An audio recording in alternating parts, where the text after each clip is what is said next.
Good evening, all. Hopefully the mic's working. It's because I was mucking around my settings earlier and killed it. Oops, never mind. These things happened. Good evening, all. Hope you're all doing well. Good evening to Dropped with the early message today. Hey, buddy. To Shadow, to Jadomo, to Ray Lauderbeck, Citizen Ninja, Skubek, Jay Grizz. Good to see you all. Yeah, we've got some stuff to talk about, and you guys are pretty much already talking about it in chat. So, first off, I hope you had a good week. Hope you enjoyed the 2 videos that I ended up making this week, if you managed to get around to watching them, because, yeah, put the one out at the beginning of the week based on some of the stuff going on in game, and then there was a letter from the chairman, which I caught right at the last minute and thought it would be really cool to make a video on that too. So yeah, it's been kind of crazy. You know, turns out videos from badges are like buses. You wait forever and then 2 come along at once. On that note, I am just going to pop up something, a poll that I'm going to leave running for most of the stream to see what sort of video people are going to be interested in next. Just a quick précis of all of them before we get into the meat of today. I have basically 3 options for you. Okay, so the options that I want to look at is I want to look at medical gameplay improvements at some point, how that system can be expanded and made better. I had a video a long time ago that wasn't really kind of something that I was happy with in its in the form that it was. There's the Polaris deep dive that I want to do. I want to look at that as a capital ship. And use cases, and you bring the military experience to bear. So I kind of want to talk about that in comparison to real world examples and all that sort of good stuff, right? But very much focused on the Polaris. I also want to talk about capital ships in general, my thoughts, how they're going to run, how they're going to look, and you know, kind of talk a little bit from my military experience of having been on a number of capital ships in the Royal Navy, so I can talk from that aspect as well. This is not a case of whichever one gets it won't, you know, the others won't get done. This is more a case of which one would you guys like me to focus on first. And you're all being pains in the backside because you've made them all equal. So thanks. That's helpful. Cheers. But yeah, it's all good. Exciting topic this week. So Shadow Girl, thank you. Yeah, it took a while to think about what I wanted to talk about. But one look at Spectrum told me I know exactly what I had to talk about. Basically, there are a couple of things that I want to talk about today. The first is really obvious from the thumbnail, so we'll get into that first, which is the F7A Mark II, F7C Mark II, and all that sort of stuff. So we're going to compare them, we're going to have a look, and then a couple of my thoughts on it. We're going to have a look at the event that's come along and have CIG kind of learnt the lessons of previous events. And then the one thing that I kind of missed when I watched the first person thing, but funnily enough, no one else did. And we're going to talk about Sniper Glint.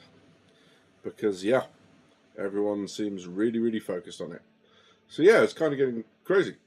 Jadomo, yes, so we had a bit of a game yesterday. We had a bunch of people come in. I basically went to my friends list and just started inviting everyone that was online at the time. So yeah, it was really good to see Rash and Jadomo and everyone else in yesterday. Drops. We tried to drag you in as well, but you were playing with a newbie, showing them around a very noble cause, I feel. So, you know, understand completely why you can join. But yeah, we may well run one this upcoming Friday. I kind of thought about wanting to run one every Friday as like a community game. Where we get people who haven't been, we catch them up with the event so everyone can get tokens. However, this coming Friday, I'm available. Friday afterwards, I'm going down to visit family for Easter weekend. So I won't be available, but I'm sure the following week we can do some sort of catch up. So if you're not in the Discord, there's a link in the description. Get yourself into the Discord. We're going to put events. Similarly, if you are going to CitizenCon this year and you wouldn't mind dropping in on the DGP community, or even being part of our attendance while we're there, costs nothing. It's just we're going to get organised and meet up for drinks and all that sort of good stuff. Then there will very shortly be a thread for that in Discord. Would love to see you guys and girls there. That would be really cool. Okay. So yeah, Jodomo, thank you. Yeah, we got all 5 of our server missions done with the help of people like Edison and Can. We got ourselves up to 5. I think Edison ended up doing about 11 because he'd done a bunch with Daily Noob the day before. If you haven't managed to catch Daily Noob, I fully recommend that you do. He's currently streaming, so I'm not going to send you the link yet. No, I will send you the link, of course I will. But yeah, he is streaming over on Twitch. He's an absolute legend, really genuine, positive in the community, really good, and loves people coming and joining his Discord and having a play with him on stream. So that's really cool. Drinks are for fees, says Macho. Good evening, buddy. Sure, if someone else is paying for them, I won't be. But yes, absolutely. Yeah, so that's really cool. Yeah, so these events, we'll go into the events in a little bit. I want to talk about the whole Overdrive initiative and how this started, and then we'll have a look at the Hornets and stuff. But yeah, Hardgrim, good evening, buddy. Good to see you. Thank you very much for joining. Yeah, Power Creep and that crazy Scope Glint, we're going to have a look at those 100%. Yeah, absolutely. Okay, so I've caught up with chat. We're all good.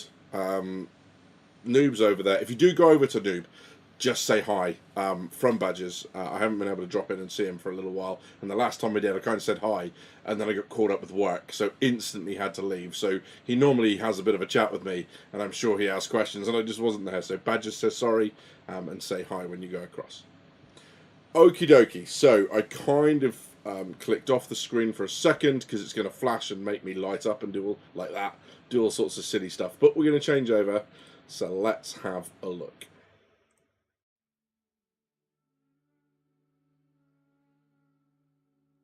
Okay, the good news is that my mic is working. So yeah, I can see I haven't muted myself, so I'm not going to get shouted at. Good evening, Scott. Good to see you. So yeah, the Overdrive initiative has started in game. If you remember at the beginning of the year, I kind of said that if you listened to or read all their stuff, part of the updates was that they were going to do an event leading up to Xenothreat, and that is this.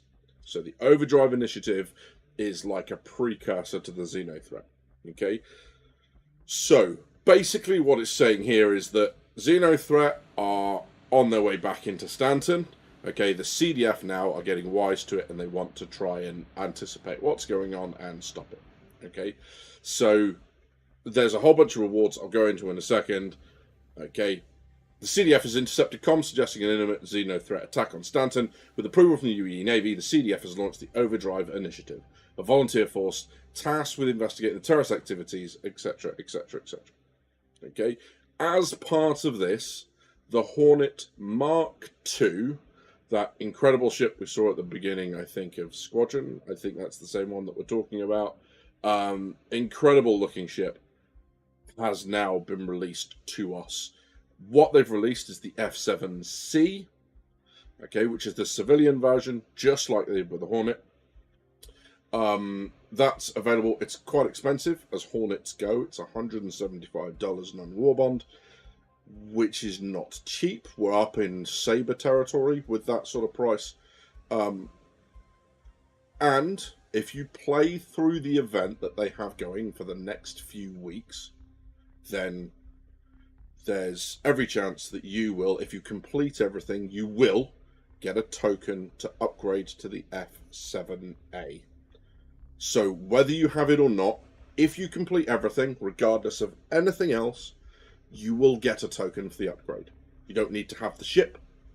As long as you've got a game account, you're getting the token. And then once the token's applied, that's it. It's done. It's gone. You don't get it back. If you melt it, it's gone. That's it. So the F7A, a military version, which we have been told repeatedly that military versions are going to be a lot more powerful than the normal ones. So the question has come about, and I'm going to do what I normally... There's a server rule in Discord, which is don't go to Spectrum. It gives you the dumb.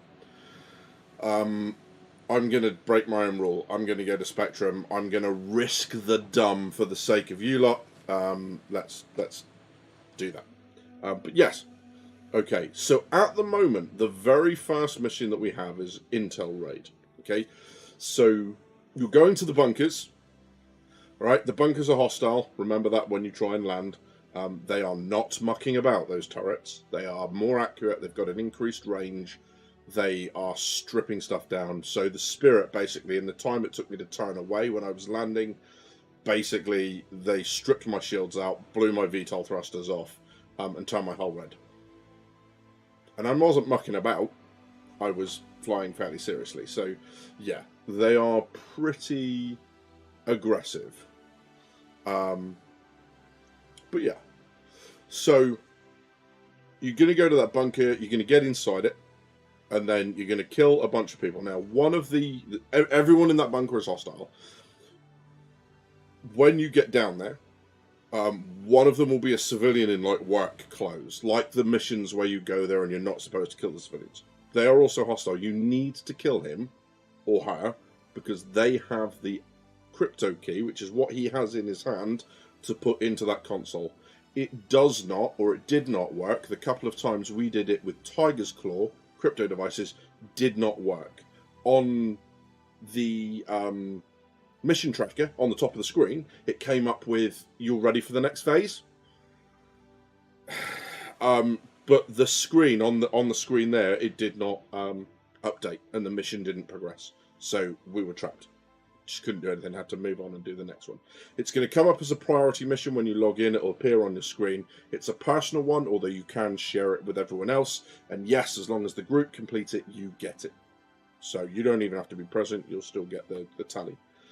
Once you're in there, the servers are going to start to upload. It's either going to be 2, 4, or 6 uploads required. Obviously, the more it is, the harder it becomes. And then the servers are going to overheat, just like the normal mission. The reason I'm explaining that to those that are sitting there going, "This mission's been around forever," is reading Spectrum, not a lot of people know that this mission exists. They're like, "Oh my god, this is a great mission they created. It's like it's been around for a while." So that's what I'm describing, just in case there's people in chat who are not familiar with this. Basically, you can see just behind our person, slotting the threat person with a pistol. You can see just behind her, there's a terminal with a little green light on it, right? Directly above, like, the UEE symbol. Those will come up when the servers start to overheat. They'll come up with a server number. And outside are loads of those screens. The ones you're looking for is the ones that say no current notifications at the bottom. When that overheats, one of those screens is going to come up with a big blue message. It's going to have a server number and the 4-digit code that must be input to cool the rack. There is a timer. If you don't cool it quickly enough, that rack is going to overheat and break, and it won't be used again during the mission. There'll be constant spawns of bad guys. This is really, it can be soloed, but you need to know what you are doing with these missions. You need to be very familiar before you start it with the locations of all the screens, so you can run around. Because after a while, if you've got a big mission like the 4 or 6, multiple racks will cool down at one time, or need cooling down at one time. And if you're not quick enough and you burn out of server racks, you will fail the mission because there's not enough left for the upload. So just be aware of that. Do 5 of those missions, and there's not great money. We were, I don't know, earning maybe 2,000 to 4,000 credits each, and there were 5 or 6 of us. So it's not huge amounts of money. Once you've done 5, that's it. We're waiting for the next unlock, which we think is happening sometime next week. Okay? To clarify all of that, let's just have a look. They released the FAQ. Okay, so this is phase 1 that we're doing here. Okay, this is the Intel Raid one. Is assault the bunkers. And then at the bottom it says, you will get, as a reward, a token to upgrade a Mark II, not a Mark I, a Mark II to the Mark II F7A. You will also get a loaner of the Mark II F7A for 3 days. So yeah, even if you don't want it, it might be worth just having the token in there just for later on. It doesn't look like it's giftable. It doesn't look like it's saleable. It's just in your account. Okay? And that's kind of where we are with that. I'm just going to skip through all the screens again, so I end up on the right one. But yeah, and lots of flashing because this is me skipping through screens, right? So yeah, thoughts. Hey, Retina, good to see you, buddy. Let's see, so Ape, good to see you. It's good to catch you all. Yeah. Edison, good to see you, mate. We were talking about the missions we ran yesterday, which were really good fun. But yeah, knocking out is also possible. Sorry, I've missed that stuff. I've lost it. I don't know what the knocking out's about. But yeah, do you have to do 5 of the 5 of 5 missions in the same game session? Citizen, not as far as I'm aware. Good question, well asked. I'm just going to have a look at the FAQ and see if that's the case. Stand by.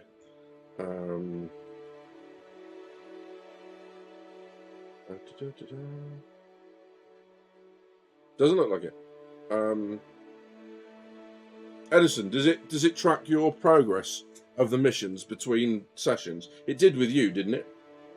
So it knew when you logged back in and you picked the mission up that you were already 6 of 5 or something, right? Because you'd done a bunch with Daily Noob over on his stream.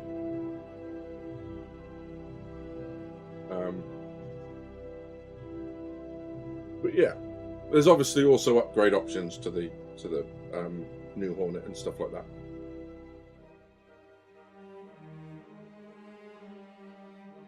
Hey Zabbath, I'm wondering if the F7C Mark II's insurance applies to the F7A Mark II. Okay, so what the best insurance that you have on a ship will carry over when it's upgraded.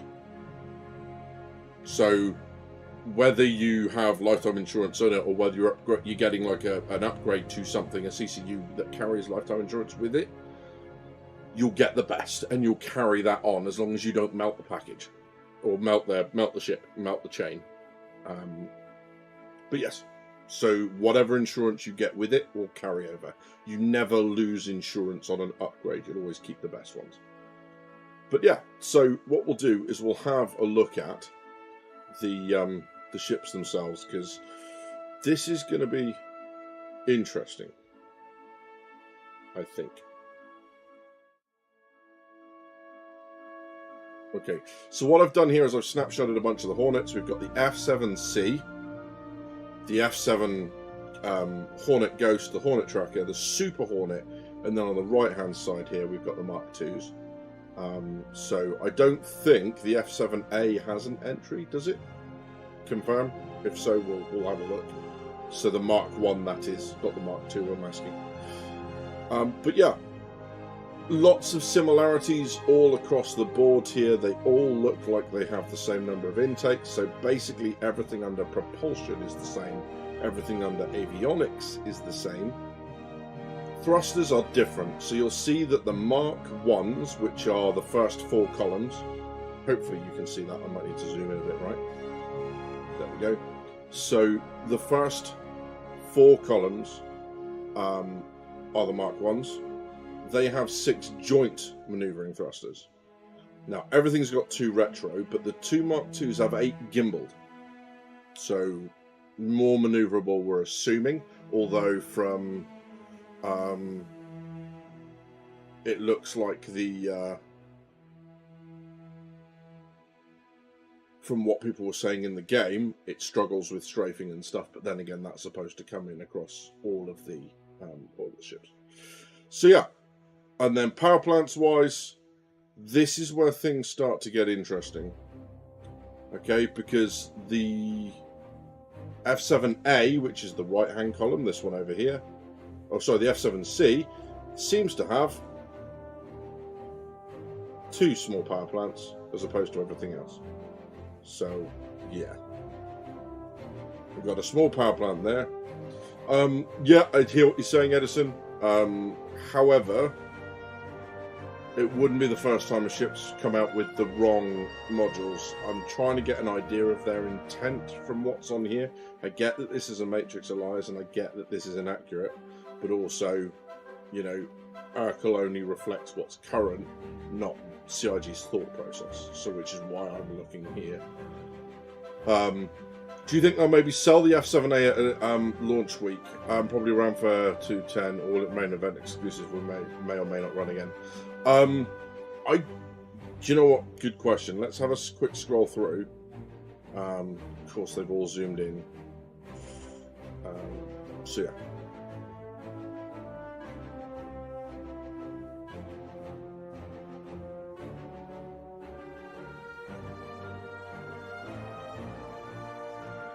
So this is the interesting bit. Those who prove themselves during this initiative will be awarded complimentary upgrades from the F7C to the military exclusive F7A for their service. Yeah. Dunno. I don't want to say anything because I don't want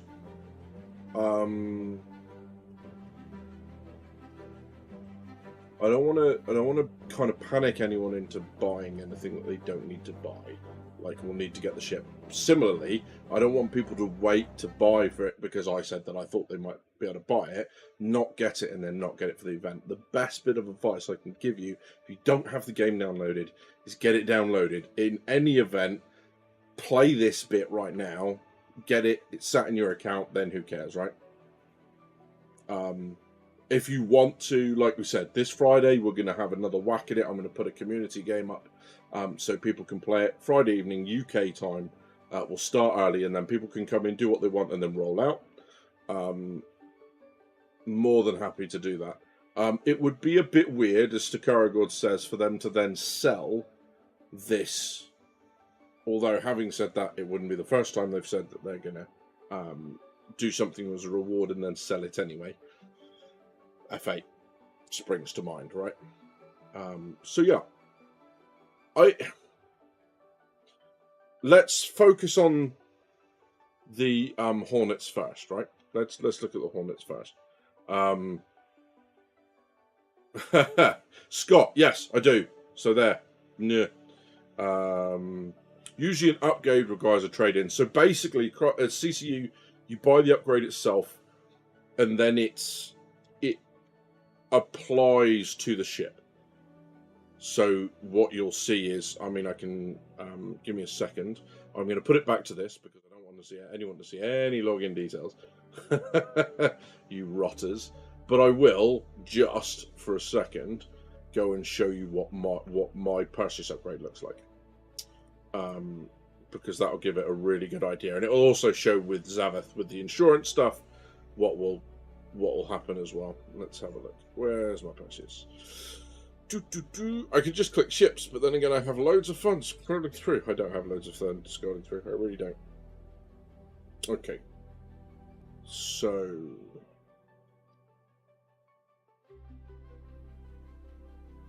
here's what it's going to look like when you do a cross chassis upgrade, right?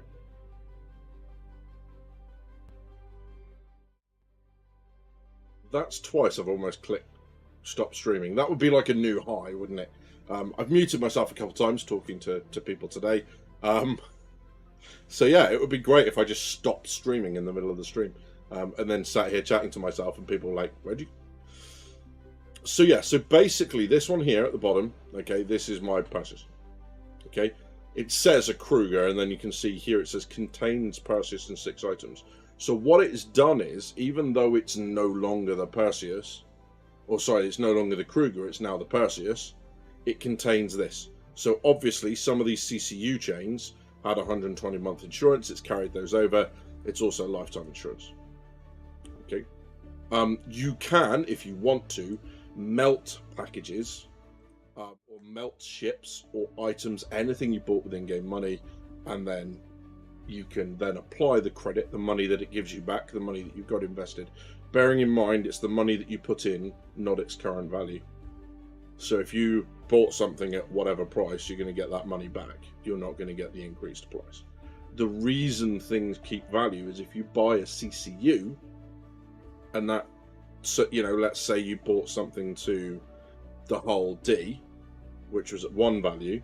When the hull D goes up in price, that CCU stays where it is. And you can start to play a game getting ships cheaper, because what you can do is go, okay, well, every ship increases in price when it's released. So a really good example of this would be the Endeavour and the Crucible. You can buy £5 CCUs to them. You know they're going to go up in price, probably multiple times.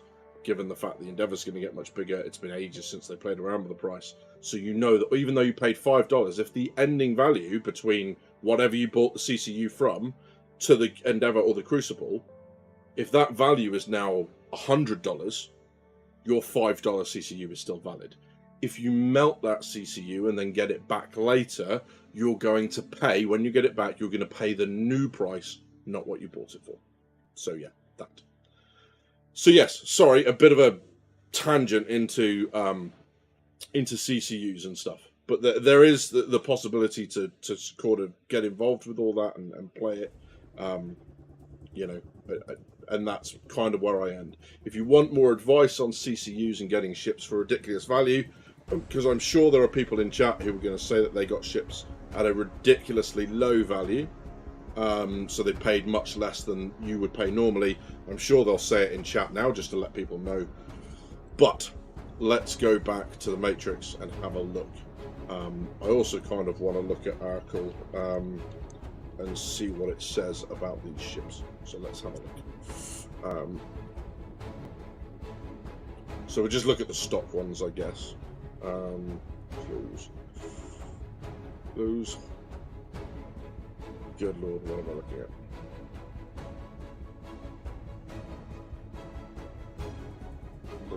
This is useful. So we want to get it. There we go. Hornet F7C, F7A Mark II.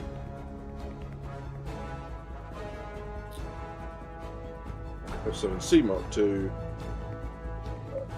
Yeah. Let's just have a quick look at those.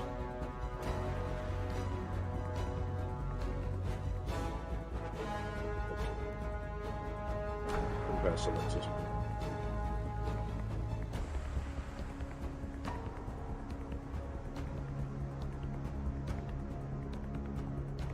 Citizen Ninja says, I use old Hull C and BMM CCUs to help lower the price of my Perseus and Polaris to $270 and $275 respectively. Bam. Yeah, significant price savings, right? I'm hoping, there we go, close, good lord. That white one's really bright. Did anyone see that wipe me out completely? Yeah. Dropped. You can ask Can all about CCUs. He tried to take me through CCU chains for mine, and I think I basically gave him PTSD at that point. So, lol. Okay. So, let's have a look. Okay. I guess we jump across, right? Ta-da.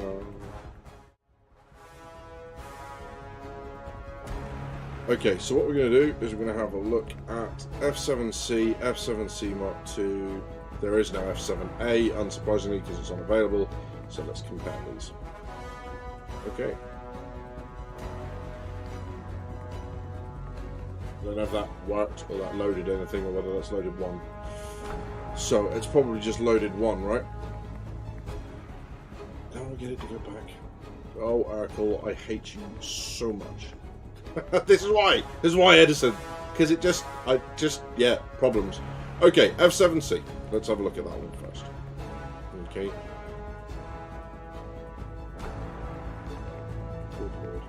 So we're looking at two size 1 shields for the F7C. This is the original. This is the civilian version that we can get our hands on. Two size 1 shields, a size 1 power plant, size 1 coolers ×2, size 1 quantum drive, and then in terms of weapons. You have two size 3 weapons over here, the bits that hopefully are flashing on the screen for you, but maybe not, right? So that's the F7C. Let's have a look then at the F7C Mark II and see what the difference is. Is this really power creep? Just as a quick one, in chat, who thinks this is? Who feels like the Hornet is, you know? Who feels like it is 100% a power creep thing? Hey John, good to see you, mate. Didn't see you sneak in there at the back, but yep. So we've got two size 4 guns now, two size 2 shields again, 2 power plants, 2 coolers, and a size 1 shield. So the guns have been upgunned once. I really wish I could do more of these than I want to look at that. So let's have a look. F7 Mark II. Let's look at that one. Let's look at another one. I remember now. I remember what I'm doing. Pro streamer, right? Let's do this. Nope. I've now got that twice. Derp. This is pro. Like I like how you couldn't want more, right? This is great. Okay. So then looking between the F7C Hornet seems to have more missiles, right? It's got 2, 4, 6, 8. Well, 4 size 2s and 4 size 1. So yeah. Citizen Scott does think it's power creep. Chavez says no. Nope, still not worth it. More guns equals less ability to sustain fire. Interesting, yeah, you got the load on the power plants and stuff. What seems to be interesting is that the Mark II seems to have more power plants. So you basically got, well, let's have a look here. Yeah, although, having said that, yeah, similar power output according to this. That one's 1205. This one's 1246. So slightly higher on the Mark II. But yeah. I'm going to try and catch up with chat a bit. Jay Grizz says, so the game isn't even out and they've made a slightly better version of a ship they already sold? Yep, 100%. It's clever too because the Mark II itself isn't worth it, but then you delve into the F7A upgrade, ... It is power creep, says Citizen Ninja, but isn't a Mark II supposed to be better than its prime tester than Mark I? You'd hope so. I have enough military experience to say that's not always the case, but yes, that's the aim, 100%. John Chavez says, because if while the Mark II is better than the Mark I style of use, the Mark II isn't suited for, yep, different roles would help, or different use cases. Retina burner. In other words, the power plant doesn't provide enough power to make it worth upgrading. Interesting.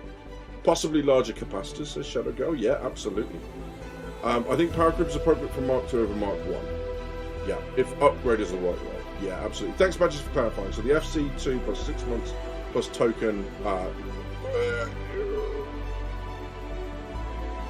Yes, mate. Yeah, sorry.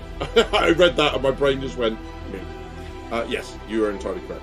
Jadoma says, I played around with the weapons on it and found that it did not have the power to support those size 4 repeaters. I swapped them out for fixed size 4 ballistics and 3 badges on gimbals. Ooh, ouch. Yeah, so that's the 2 of them. So you've got slightly upgunned, you've got a lesser number of missiles. In fact, no, you haven't. You've got the same number of missiles, but it looks like that it comes stock with size 1s, not size 2s. So you get the same number of missiles, but the F7C Mark I is rocking 4 size 2s that the Mark II isn't. Interesting. Okay. Shields look to be about the same. All stops, webs, fine, whatever. And then the F7A. Okay. Wow. Okay. So significant upgrade here. Okay. So we're looking at 2 size 3s on the nose, 2 size 4s, which are ballistic Gatlings. So 2 size 3s, laser repeater, 2 size 4s, and then 2 more size 3s in the ball turret in the center. That is significant. The power plant is half the size again. It's size 2, exactly as Edison pointed out. So it's size 2, so it's putting out almost 1800, where the first 2 were putting out 1200. So it's a third again. Does that work with the repeaters? We don't know. But and as someone said, the missile racks, as Citizen Scott said, 4 missiles again, but all of them are size 2 this time. So yeah. It is a hell of an upgrade over the others, right? The militaries are clearly bigger. What's really interesting is, I guess it was the military ship, not the military components. So they're selling the military mount with civilian components. Even though it says military grade, it's not the military grade stuff that the military are using. which is why they've kind of been pricing things differently, I guess. So yeah, interesting, and a lot more thrusters are going to this as well. A little bit more capable and maneuverable. Yeah. Mark II Ghost will be more better, says Citizen Scott 100. Socially confused. Good to see you, buddy. Yeah, it's all good. Ape, if you're still here, let me know if you appreciate the camera, dude. That was all you, my friend. Monster AV, yeah, no guarantee they'll give all variants of Mark II. Might just be the main version, 100%. You know, we don't know. The Mark 1s have higher loiter times, almost 20 times as long. Makes them better for scouting, patrolling, while the Mark 2s are better interception strikes. Yeah, there's a lot in here, obviously, that we don't have yet, because that's something I haven't looked at. So the Mark IIs seem to have bigger fuel hydrogen tanks, but then again, it depends how much they use. The Mark IIs have higher quantum, just looking down here in the corner. So yeah, interesting stuff. Don't want to look at the Cyclone, not interested in that. Very, very interesting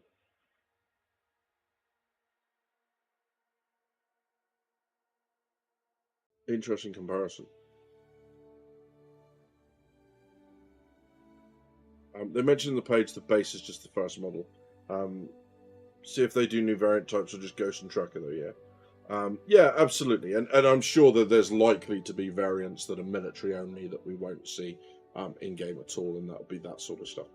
Especially around like the games like Squadron and stuff like that. So yeah, that's certainly going to be a thing, right? Interesting.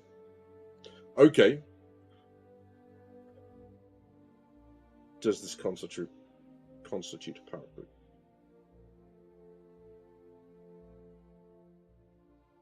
Yeah, it does. Yeah, it does. Because at the moment, I can't really see much of a reason to take the C over the Mark II. The Mark I over the Mark II. I can't see it. The only thing that's standing out to me at the minute is if you look up here with the Panther repeaters, bearing in mind that they're size 3, you're going to get 11 more shots out of each gun, but they are one size down. And it's an interesting one. Now, as people are rightly pointing out, the upgraded versions are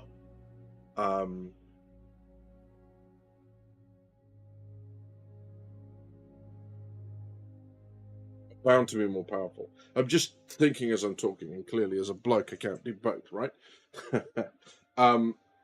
Yeah, of course you're going to be far more powerful with the second ones, you would hope. You would hope that a Mark II would be a stock improvement over a Mark I, because this isn't a variant. This isn't it's going to be used for something different. This is simply an improvement over the first one. The question is, well, is that good enough when a load of people have bought the Mark I, they've sold the Mark Is, and unless you are up on the law, it's not immediately obvious or apparent to anyone that there are Mark IIs going to be coming. Okay, the people will say, I'm sure, and I'm sure they're already typing it, that, well, yeah, but they've said Mark IIs, and that's great, but we all know that there's a problem with CIG and finding the information and all that stuff. You've only got to look at what went on with the F8 and all of the stuff that came out of the woodwork about what they had said versus what they hadn't said, all the contradictions that were going on. You know, they hadn't, or if they had, they'd contradicted themselves, promising that they weren't going to sell it. They said they weren't going to sell it for the moment, but people had convinced themselves. So similarly, I don't think you can hold people who bought the Mark Is hostage by saying, well, you should have known there was a Mark II coming, because it isn't obvious, like at all. Yeah. I don't think it signals any specific shift, right? Anyone who's flown a fighter knows that. There's all sorts of differences in them.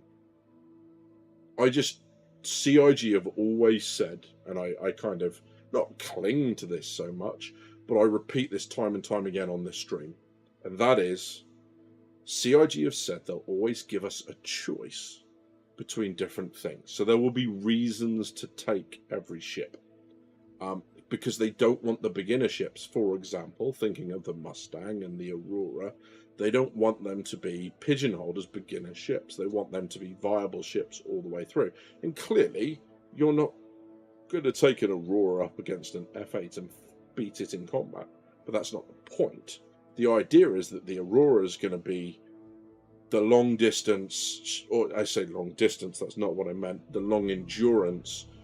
Good luck refueling that bad boy. Hydrogen fuel, never, because it's not pushing much mass around. It's an economical, almost like family vehicle, where if you're not in combat, it's going to have reasons. You're going to have reasons to do it, right? Smaller ship of the bed, that sort of stuff. So yeah, it's an interesting one, because I can't see where, as I've said before, I can't see the difference between the Mark II and the Mark I, why you would take one. I like the fact that there are the military versions, and okay, you can go one way or the other on this, and this is going to nicely segue us into the events, right? There are always two ways of looking at something. Often there are loads more, but there are always at least two ways, and it's just the optimist and pessimist view. Okay? They've taken something that we said that, would be hard to achieve, military stuff, maybe it was rep locked or whatever, they said it wouldn't be common for everyone, and they've given us access to it. On the one hand, they're giving us access to something that would otherwise be very hard to earn in-game. On the other hand, people are going to get upset because it's not common. Okay? And perception, two ways to look at one thing is what I want you guys to think about as we go into the event stuff. In fact, I just want to kind of thanks, Ape. I appreciate it, mate. Citizen Scott makes a good point. Often a lot of what we like about stuff in game doesn't have to do with the numbers, right? If you're anything like me, sites like this do my nut, because it just reduces everything in game to an equation. And I get that that's kind of how games work, but I want to go in games, I want to do my own thing, right? I'm not interested in the meta ships. And sure, that might result in me getting my ass handed to me at times. I get it. But I still don't want to. If that's the trade-off I've got to make for not having to do all this stuff, sold. That's what I'm going to do. I want to be able to take a ship that I like the look of. And Scott's got it right. Mark I has that boxy 80s look for body, and I dig it. That's the intangible. Sometimes there are ships that people will go, but why do you... I don't know, I just like the way it handles, or I like the way it looks, and that's a perfectly legitimate... I'm not saying, by any stretch of the imagination, that you should not get the Mark I if the Mark I's what you're after. What I'm saying is, from this point of view, it's tough to justify. But this is, again, only one way of looking at that ship. So, yeah. There's that. Zava says, I love my F8C, but the best selling point that I've heard for an F7A Mark II was that it was a compatible size for carriers, where the F8C might be too large for some mobile hangars. Yeah, possibly, although having flown them, yeah, it is, I guess they are slightly smaller, right, the F7s. So yeah, perfectly reasonable that would happen. So she's confused. I'd hope that people who do this event and who don't buy the Mark II will get the ability to lock the military version to purchase in game, even if it's a later date. So my understanding is that there are some military ships that you'll be able to unlock in game, but they will be rep gated with certain factions. Not everything, but some things. So yeah, absolutely. I saw a side-by-side, and I like the Mark I, it looks better, says Scott. Yeah, absolutely. Gimbal conversion in 323.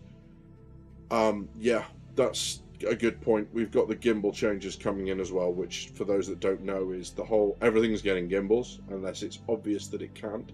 Things like the Ares, the Ion and the Inferno aren't, because that thing is mounted into the Idris railgun isn't, the nose gun on the Vanguards, they're not gimbaled, but most things will be. It also stops the size conversion. So now, a size 4 gun will sit in a size 4 slot and be gimbaled, rather than, well, it can be size 4, but it will be size 3 if you've got a gimbal and blah, blah, blah. They're just doing away with that. It was too confusing for people. So yeah. John Sherman says, my bet is the Mark 1s will be a lot cheaper to maintain and repair. 100%. Bear in mind, there are a lot of other systems that are coming online with this that are not necessarily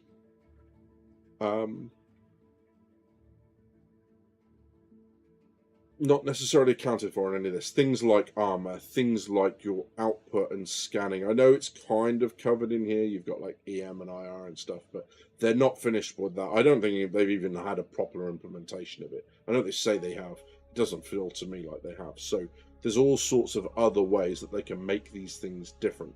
And that's why I don't necessarily like this, because this strips it down to one view, and I don't think it takes account to everyone. As you say, the ability to repair, the ability to refuel, rearm, you know, just maintain stuff. It may well be. Maybe there's a reliability issue. They can absolutely build that sort of stuff in as well, right? That Drake stuff, even if you use a normal fuse, Drake stuff tends to break those fuses quicker than if you put those self-same fuses into an Anvil ship or an RSI ship or an Origin ship. So there's all sorts of ways that they can separate them out. So whilst at the moment I appreciate and I empathize with Mark 1 owners who are looking at this and feeling a little bit betrayed, at the risk of sounding like Admiral Bishop, hold the line, wait, see what happens. And I will repeat what I said before, the very, very best thing that you can do, the very, very best thing that you can do is take part in this event, get the token, because if you want it, and if you have it and don't want to use it, that's infinitely better than wanting to use it and not having it. Community games on a Friday, Discord, go! Absolutely that. Whoa, I just saw they put the 323 Evo notes up, so exciting. Socially, can you link them, mate? I'd like to take a look. We can have a read of that while we're here. Just FYI, the F7C Mark II is slow right now in Atmo. Yeah, absolutely. Again, until we get the flight changes and the atmospheric flight models, I think, you know, stuff like that, they can raise it on the issue council all they want, but I think they'll be like, well, all the changes will come in the atmospheric flight, so whatever. After that, I think that's when those tokens really need to go in. Yeah.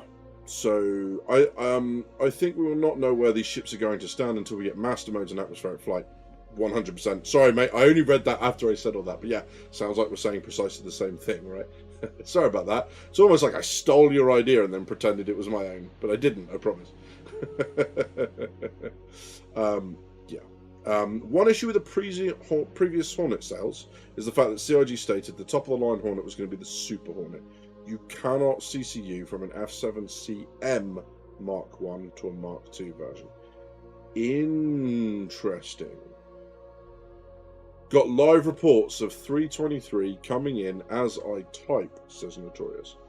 Interesting too. I'm going to see if I can find that. But yeah, if there's if we're able to find that stuff, I don't know if it's going to let you post a link, but hopefully it will.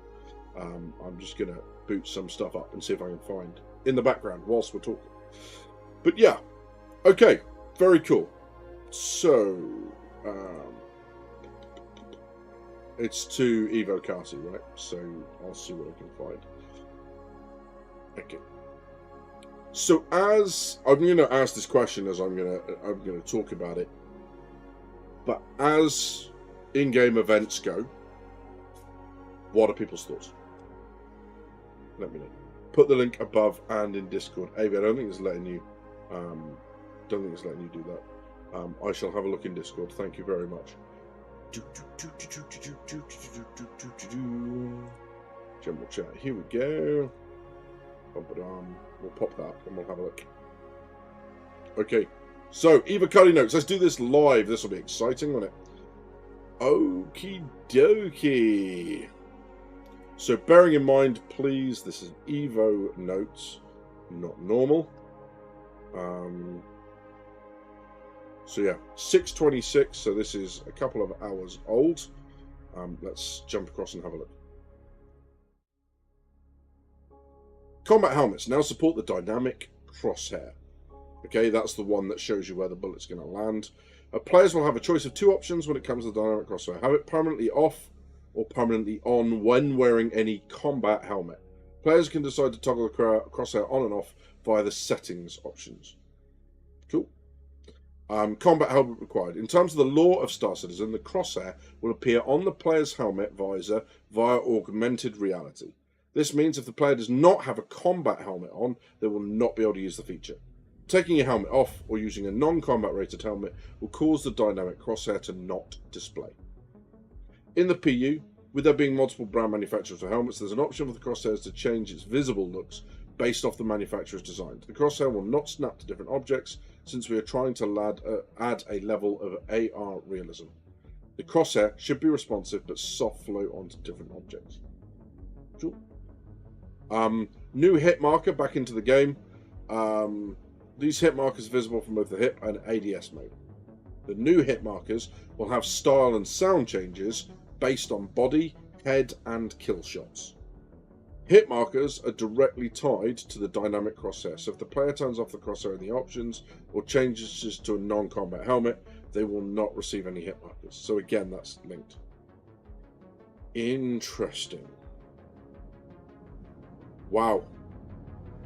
Core tech. So now I'm looking here, right? Over the course of the 3.23 patch cycle, the replication layer will be moved off of the game servers and set up as its own standalone service.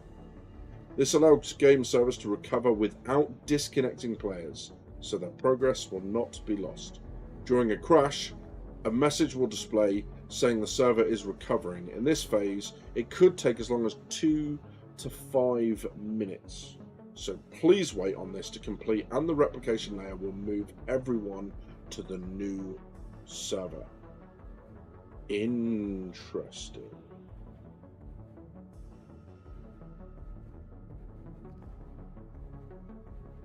That's kind of cool.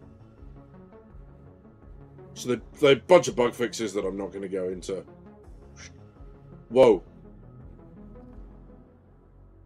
Huh. Huh. It's only when entering the PU, but 30Ks when entering the PU. I thought it was bug fixed 30Ks.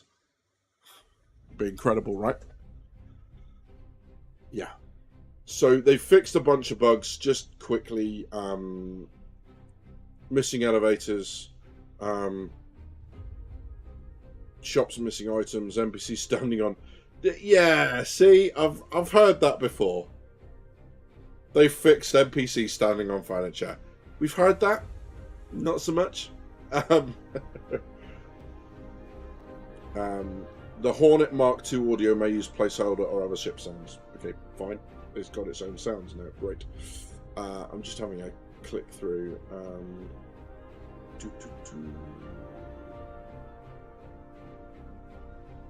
Bounty does not complete after killing the target. Good. That's fixed that. Caves having geometry players can fall into. That's been fixed. Good. Many rock assets have physics proxies that can trap the player into a falling state when walking over them. Fixed. Good. Can't open the assigned hospital rooms. Ugh, hate it. Yeah. Closed hangar doors of a hangar occupied by a ship will open when another ship collides with them. That's fixed as well. Yeah, this is all fairly basic stuff, right? Yeah.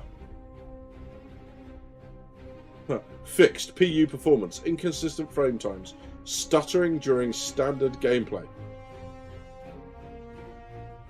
Press F to doubt. I'm really, really not sure. Yeah, I'm not bored on that. But yes. Brand specific is very cool. Standing on chairs will be fixed every patch for the life of the game, 100%. Now they stand on the chair instead of a buzzer, it says Chavez. Yeah, absolutely. They didn't fix that. NPCs will continue to stand on chairs. That's like saying elevators and bed logging are all fixed. Funny enough, they did say something about bed logging. But yeah, so interesting.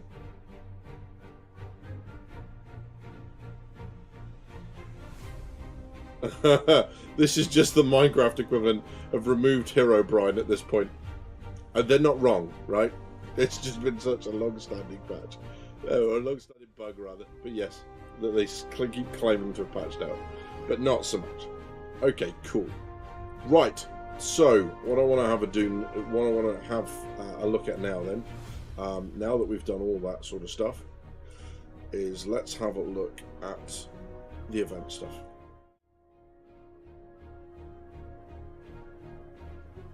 So yeah. Okay. So yeah, I mean, my thoughts on this, and feel free to add your thoughts as well, so I can kind of engage with them in chat. But the first thing is, I've been saying for ages that real-world events need, if they're going to celebrate it in game, like Koromor, like you know, New Year, all of those sorts of stuff, Day of the Vara, which is Halloween. Any of those things is like, start to put some stuff in the game, because they are all just marketing exercises. And I get that this is also a marketing exercise. I'm not blind to it. I understand that 100%. What I like about this is I can partake and enjoy this, and I don't have to buy anything. I can be part of this event without buying something. With Koromor, with that sort of stuff, I mean, okay, there's the year of the whatever envelopes, but great. Whereas this feels a little different. And what I really like is they've picked, it seems, some of the missions that are rarer, that people aren't doing as much with, to do this stuff, and it's really cool. Maybe we'll get something like the Black Kite mission, which is the Reclaimer, the derelict Reclaimers. And by derelict, I mean they're fully intact, they're floating, but there's stuff going on. If you haven't found those missions, for the love of God, go find them. They're great. You know, they really are good fun.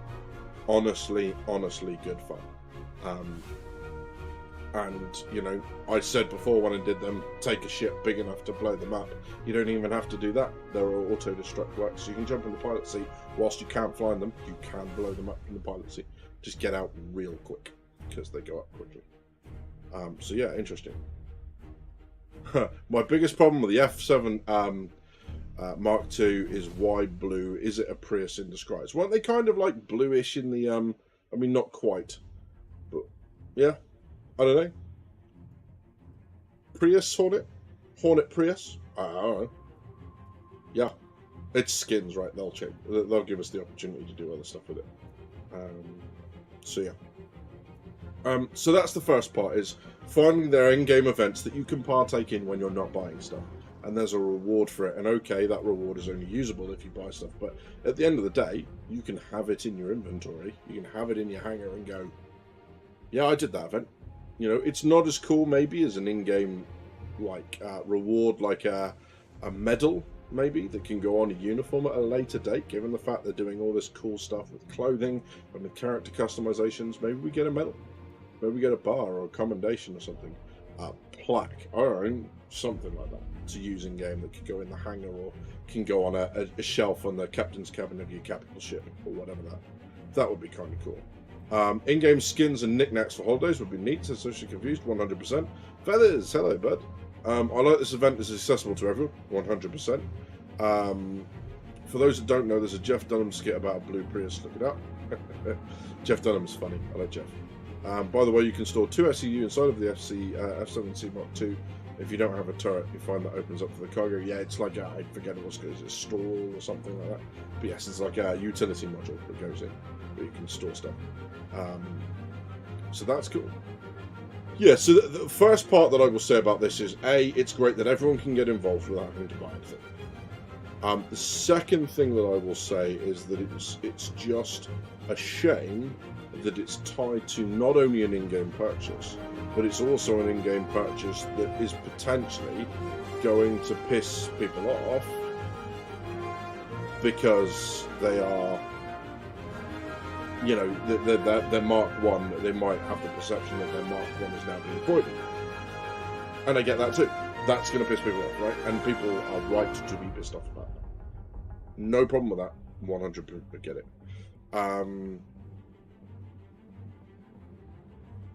The other thing that I'm thinking of here is that there really is, with these events, there's kind of no real way for Star Citizen to do this, for CIG to do this, without it being able to be perceived both ways. Right? Perception. It's really cool. Something we thought was going to be really hard to get our hands on, we're going to get our hands on it. The same perception from a different angle is, this was supposed to be rare, why is everyone going to be getting our hands on it? It defies the point. Right? We got a new ship that we told were only going to be military. Now this has invalidated the Mark 1s. You can take anything about any one of these events and be negative about it or positive about it. And I want to talk a little bit, while we're talking about this, about the Idris thing that they just did, right? So they did this Idris thing, for those that missed it. He told everyone, go in, fight an Idris. There would be GM-controlled Idrises that would, you could go and fight over, take over, and then the person who held one for the longest would get an Idris M, the military version, for as long as whatever. There'll also be, for the person who does a video of it, they'll get an Idris M. They did a huge marketing campaign for it. Now, there's two ways to look at this. First off, a lot of people got pissed off that they were in-game looking for it and they couldn't find it. And I get that. 100%. So, my thoughts on that are that there's two ways. We don't know what the intent of the test was. Let's say, for the sake of argument, they were worried about the Idrises crashing servers. If they put one on every single server, and the Idrises had indeed crashed the servers, people would be going, meh, it's 318 again. So they needed to do a limited test. What we haven't yet seen is how much more they're doing of these Idrises. Right? So, let's say they didn't do the test, they brought the Idrises in, it crashes the servers, everyone gets pissed off. There's a whole bunch of people who aren't interested in the Idrises, who weren't interested in doing the event, who are like, why's my gameplay going to suffer? So CIG decide to do a test and go, okay, let's avoid that. So they do these limited tests. And then everyone whinges because they don't have access. They don't have access to these events. Right? Now, all we've seen, because we are in a moment in time, is this. We haven't seen what they're going to do with the Idrises later on. I would really hope that the ability to board an Idris makes it into the new Xeno threat stuff, which means everyone gets the chance to do it, right? And we all get the chance to access it. Also, the Idrises, we know they're coming in-game. We know that people are going to have them. We know we're going to get to be on them. So whilst right now it was a very limited look, like, what else should they have done with it? Just released it to back as normal and then not made anything out of it? Would we not then be whinging that there isn't content? So you can take each argument and argue it both ways. And the problem is with that is that once you get into the habit of finding the negative way to interpret everything, interpret something, you start doing it to everything. Let's have a read back through. I just wish I knew if I finished the 5 quests. I've done them all, but my history doesn't show that I have. And by all, I've done the missions around 20 times. What I'd recommend you do is when you get it, if you get it up to showing 5 of 5, screenshot it. and keep hold of it so that if it doesn't register, you can send it to customer support and say, oi. Napo, good evening, buddy. Good to see you. Event badges are genius. These are perfect for players who play for the narrative and want to remember their gaming experiences. 100%. Music's all over the top. You'll be fine. I did knock it back down, so hopefully that's that. The Overdrive missions have been a lot of fun, says Zaveth, especially with the new AI. It's insane seeing the NPCs running quickly inside of the bunker and assisting other downed NPCs. We didn't give them a chance to assist any downed NPCs because there were 6 of us, so we were literally slotting them as they came out. But I watched them sprint. And the other cool thing I like is their armor sets. So they are now wearing specifically Xenothreat armor. So their chest pieces have a Xenothreat logo over them. And if you get the heavy guys, the guys running around the FS9, their helmet is the same helmet as the guy who is in the video, right? So yeah, it's the clear helmet with a red Xenothreat logo on it. Or sorry, the dark helmet, like the blacked out visor with that red logo. This is really cool. I managed to pick one up. I know other people were trying to pick them up and run around with them and that sort of stuff. So yeah, really, really cool to have those in game and be able to play with them. So it's cool that a PvE event, 2, not just devs initiative saying come PvP. Yeah, so it's nice to have a non-PvP event. Obviously, that's what the F8C was for the platinum tickets. That's what the Idris was. Downside is there's no actual free ship given away like the Idris or the F7C platinum tickets. Yeah, and hopefully people will get into the habit of playing the game for the game's sake rather than playing the game for just the rewards. It's to play the game and enjoy it as well.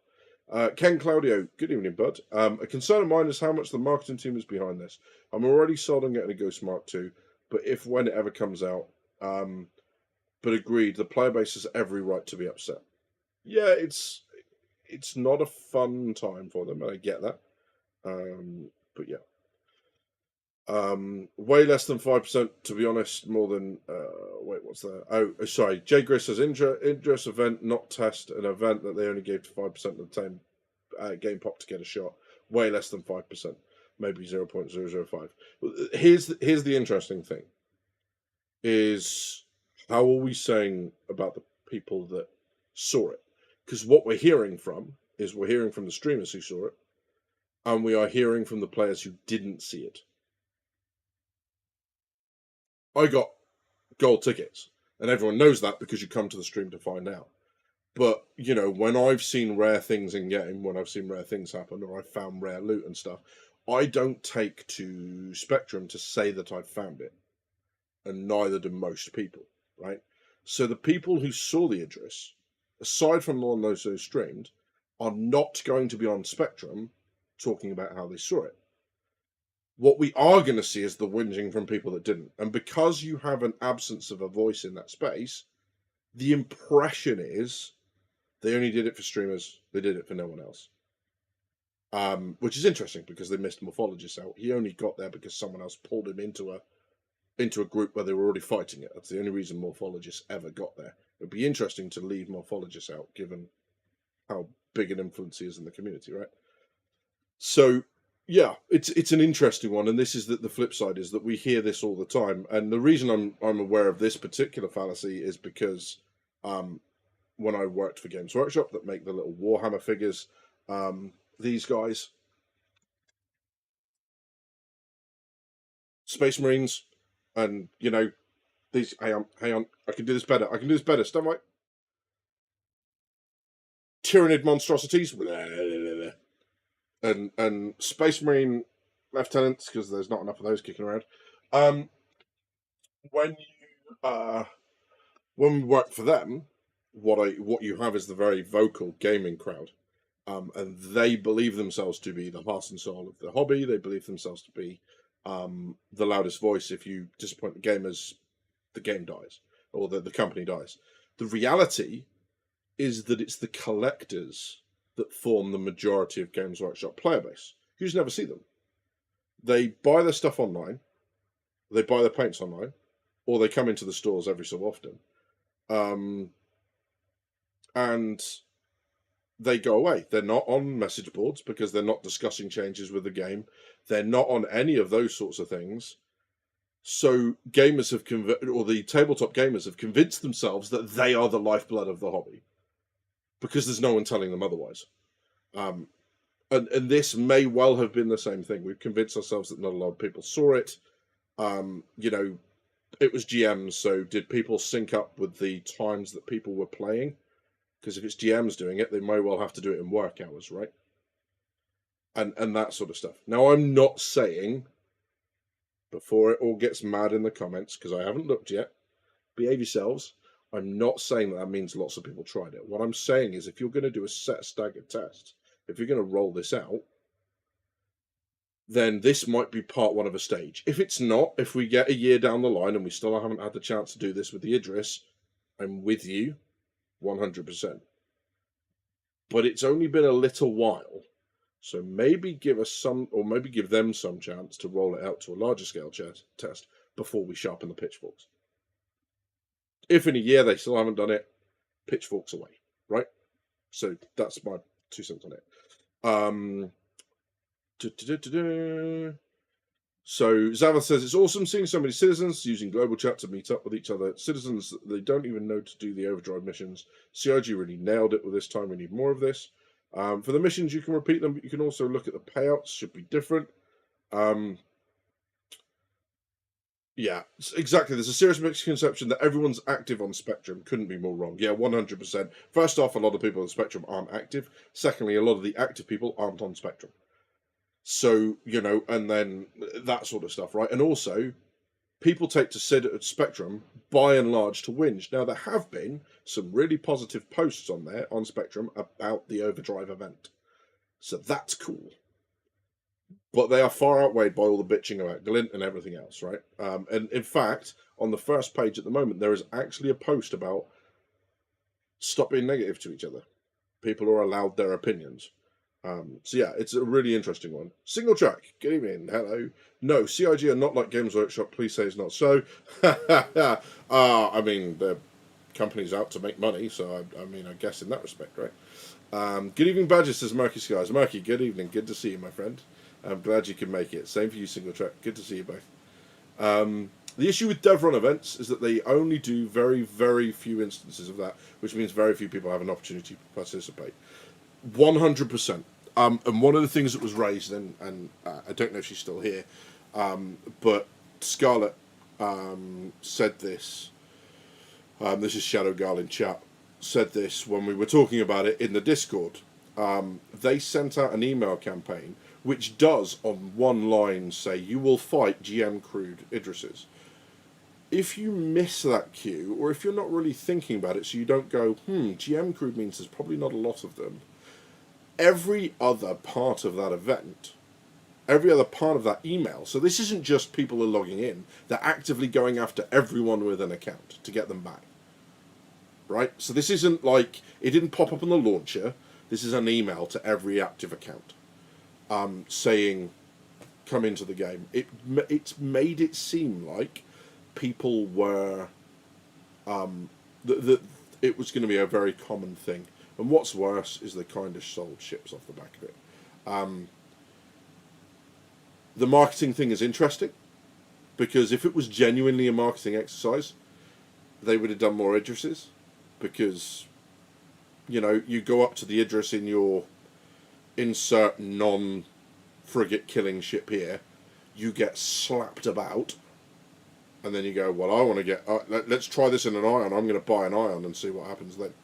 Or I'm going to try an Inferno, let's see what happens then. Or I'm going to get a Retaliator, let's do that. Something big to go and smack it around a bit more. That would have been more of a marketing event, right?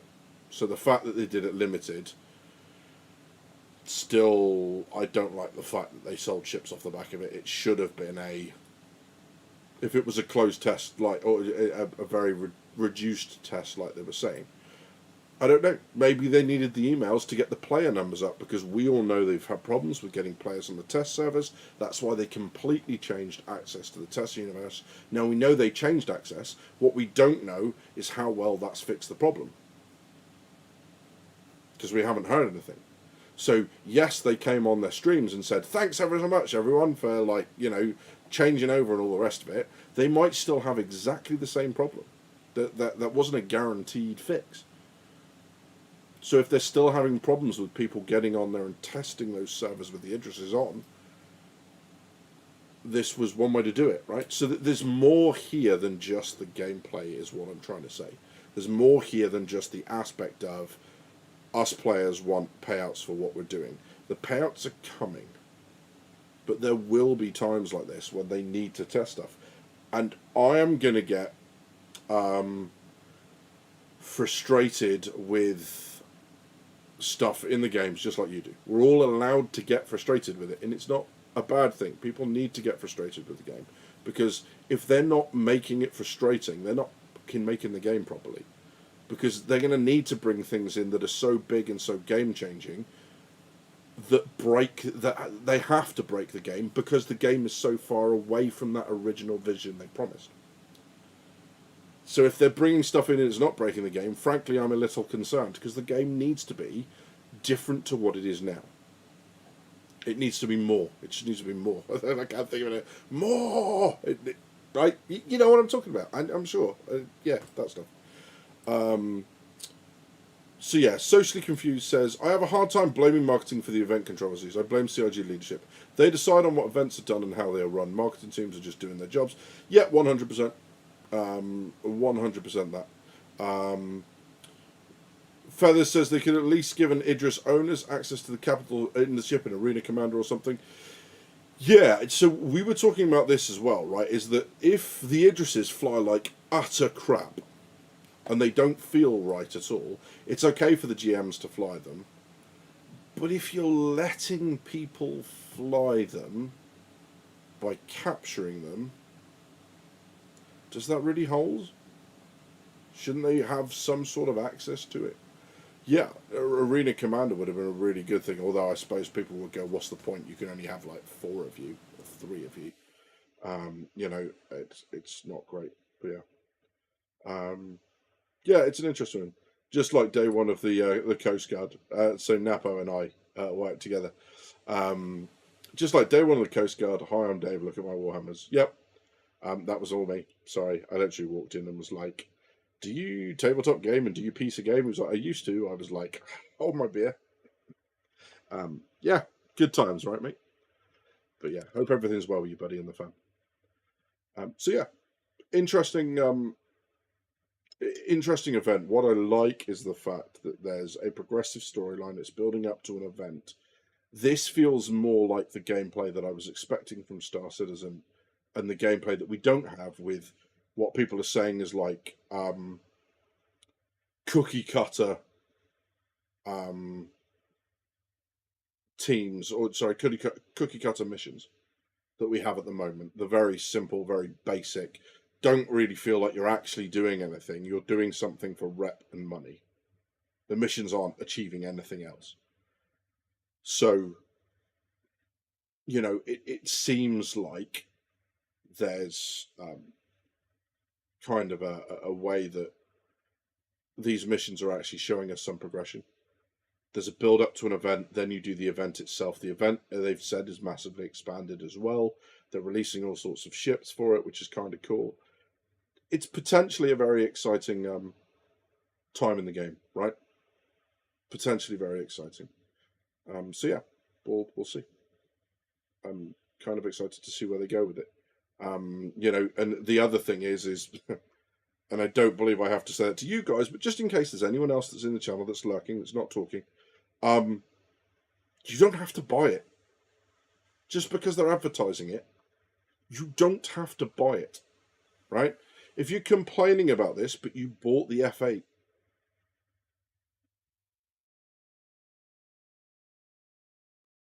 because the F8 is going to be available from Squadron. Now, if you bought the F8 and you don't want to play Squadron, I get it. But if you're going to play Squadron, it's $300 of a ship. What are you doing? You can get that in game. You don't have to buy it just because it's brought out, right? So this is the fun that we're having in the minute. You know, It's like anything. It's like people who get angry at the TV, what's on the TV, but then don't change the channel. Change the fucking channel. It's not hard. Yeah, so that's it. Yes, you do have to buy it, so I don't have to, says Scott. Don't listen to Scott. He's a bad influence. But I do have to buy it, so Socially Confused. Don't listen to Socially Confused. He's a bad influence. Sorry, I'm doing a lot of assuming about who you guys are, but yeah, there's that. Avi says, plus if you're spending that kind of money, there are much better shits to buy, especially if you take CCUs. Well, as we've seen, there is some kind of crazy stuff out there. Del, good evening, buddy. Good to see you. Glad that you could join us, mate. I bought my F8C for the LTI, most expensive LTI token ever, says Zavith. Just spent $10,000 and they give you one for free, says Feathers. Don't listen to Feathers, he's a bad influence. Just like, I'm gonna rename this channel the Bad Financial Advice channel, because I feel like you lot are awful when it comes to this. Like hey, in debt, buy more spaceships. Yeah, that's it. Happy St. Patrick's Day to you too, Del. Cheers, mate. God bless Guinness. Oh dear. Do we have a drunk Del in chat? Please tell me we have a drunk Del in chat. I want to know what that sounds. Also, you have to come to the Discord afterwards, because I want to hear what drunk Del sounds like. But yes. But yeah, very cool. Absolutely awesome. I'll mount my F8C when I hit 10k in a couple of years, says Citizen Ninja. Oh man, I'm halfway there, says Feathers. Whoa, living on a prayer, Zavith. But yeah. Ditto, I don't have a lot, but it's handy. Right on.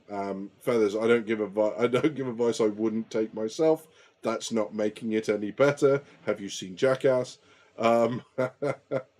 Just, you lot are rotters, you really are. But yeah, so there's loads of stuff about these events. I think the biggest thing that we can do is, if you are going to bitch about it, is make the separation right. Event good, these bits bad, unless you really have a problem with the event in and of itself. But I love these missions. It's great that they're doing that. I feel like, again, the only thing that seems to be missing from it is any form of audio. So it's that immersion getting into the mission. Unless I missed it, unless the game was bugging out when it happened, I had problems. I didn't hear anything for Rowena Dooley. There was just nothing, right? So yeah, that's a bit of a shame. Sorry, just flash you a Perseus in the background if it's. Oh no, it's all right. I'm on chat. You're all good. But yeah, I just flashed my desktop very quickly, and it had. I've got my Perseus as my background, unsurprisingly. But yeah, so because I love a Perseus, he loves it. Okay, so within the poll itself, wow, medical gameplay improvements in the lead, followed shortly by Polaris deep diving capital ships in game. If you haven't voted, please do let me know what video you'd like to see next. I'm likely to make all of them. I just want to know which one you guys want to see first. So yeah, it's been a bit of a good week. We've gone from about the 2,320 mark as a community here to 2,400 subscribers, which is really, really cool. In the course of a week, off the back of 2 videos. Don't know what's going to happen after the live stream, but it's awesome to have that happen. It's been a crazy week of growth. It's given me loads of motivation to get you guys videos. There is a prison video in the offing, all right? It's going to happen. I know I keep talking about it. It just inflicts a level of physical pain that I'm just going to go over here to make the camera reset. You ready? There you go. I don't feel like I'm sitting in the corner of the screen now. But yeah, it's kind of cool to see so many people come in and do that sort of stuff. But yeah, look, the prison video's coming. There's a physical level of pain involved because it took about 14 hours to get all the footage, and now I can't watch more than 3 or 4 minutes of it without bursting into tears, PTSD and all that. So I'm getting there. It's all going to be good fun. But if you do see it, please, please, please give it a like, give it a subscribe. Sorry, give it a like, give it a thumbs up, give it a share, give it a comment, all that sort of stuff. Because I have purposely made that video non-monetizable because I've included all sorts of silly music and audio clips in the background because it's in prison. And what prison video is complete without a Shawshank Redemption bit in the background? So yeah, I've done all that sort of stuff. I'm just putting audio over the top now. But you know me, I don't really like talking about subjects unless I've got something interesting to say. And prison gameplay at the moment is not particularly interesting in and of itself. I think that mission is really cool. But there's lots of me running around getting frustrated, missing jumps. As the boys will tell you, I got angry at it. So yeah, that's... but yes, thank you very much for the congrats and stuff in chat. Retina, Notorious, everyone else, thank you very much. I appreciate that. Yeah. There was audio, I guess, are socially confused. Salty Mike talked about it. I didn't hear it though. Yeah, I didn't hear it. I'll keep an ear out for it, but that's kind of cool. Just everyone's trying to force Scott to spend more money on the game. Stop it, you lot. You rotters. Yeah. So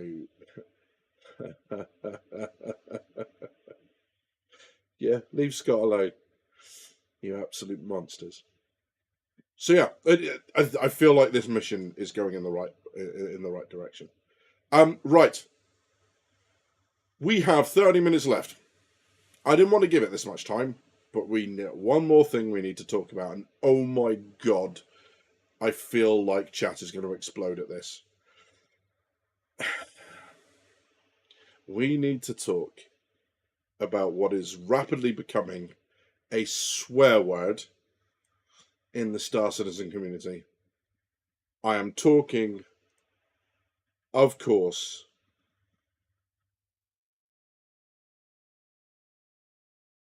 about glint. Okay? I don't want to do this. Okay. So, yeah, no, not a roadmap this time. Okay, let's talk glint. If you don't know, jump down safe, question mark. S-Pax, good to see you, mate. Right. Bear with us. What I'm going to show you now is a clip from First Person Assertion, which is the ISC from 2 weeks ago. I'm going to start it off. We're going to switch over. I'm going to start it playing. Okay. What you need to watch is the bit in the snow. This.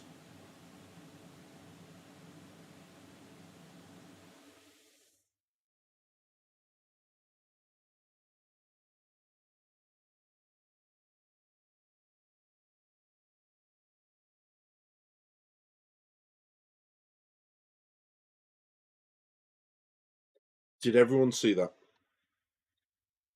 Okay.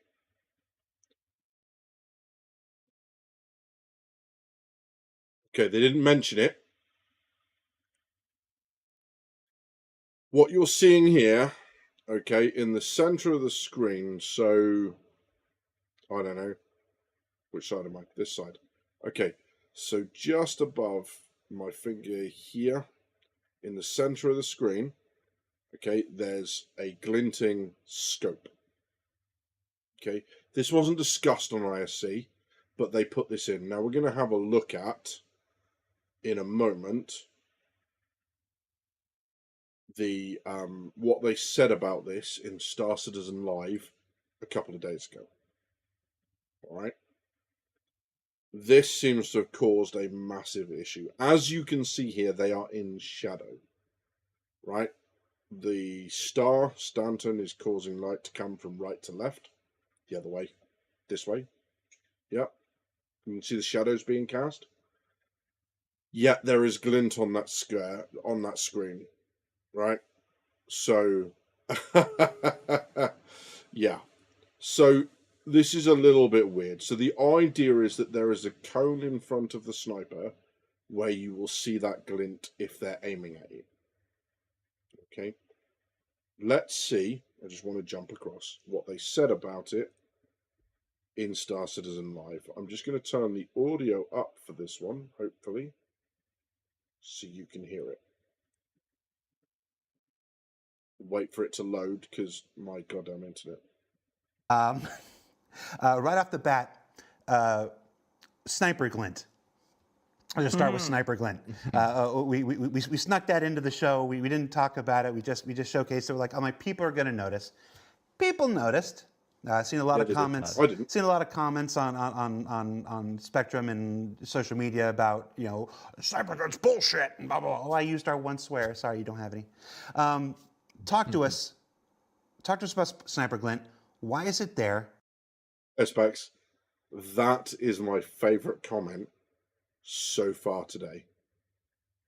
Right? That comment for me wins the internet. The sniper just needs to arrange an escort. Well played, sir. How does it work? Who will see it? How does it play into FOV angles and everything? Talk to me all things sniper glint. Go. So sniper glint occurs when a sniper is in aim down sight and they are aiming at you at a specific angle. So imagine if we say that target A is sniper and sniper is here, the target is here. It won't matter necessarily what your angle is, it matters what the sniper's angle is. And we're primarily doing that based upon what you imagine FOV of the player, right? They have like a cone in front of them, and that determines whether you can see the glint or not. And that glint angle is customizable. I've previously said like 11.5, but again, we were spitballing, we were just trying things out. There's a minor glint and then there's a direct glint. So the minor glint is obviously when you're in, let's say it's 10 degrees, and that minor glint is visible for 7.5. But when they're directly on you, we shine that major glint. This is primarily done because of how powerful snipers are in the persistent universe. And if you're injured at all and you're wearing a heavy helmet, they can just one tap you in the head. And the cost of death is very punishing. It's very high, along with obviously, you know, a sniper being a powerful weapon. We still want to enable the fantasy of it, but you've got to have that initial feedback for you know, you're about to get, you know, they're lining up a shot, they're doing things, and to obviously, you know, there's a lot of gameplay implications there with how that looks, how that feels. I've seen a lot of people talking about a lot of suggestions, and a lot of them were very post-fire oriented. So we want some pre-fire orientated warning that this is going off and occurring, and hey, you know, you should be careful. We're doing some other things as well with regards to snipers, with removing auto zeroing off all scopes, and we're increasing the zeroing increments, so you have to focus more on landing your shot. And yeah. So some follow-ups on just the things you said, and then Nick and Atali, I want you to jump in here. So you mentioned customizable. You mean you can customize it. We can customize it, not for the player. We can customize it. So each scopes, they may, and you know, different scopes may have different FOVs and things like that to allow not customization, but differentiation between manufacturer. So some might have different modifiers on different glint angles, and you can pick the one that is okay. Cool. This is how I'm going to play my sniper. And then when you mention, you know, obviously death is punishing. It's punishing now because, you know, all the time it takes to get back into the fight and then like this.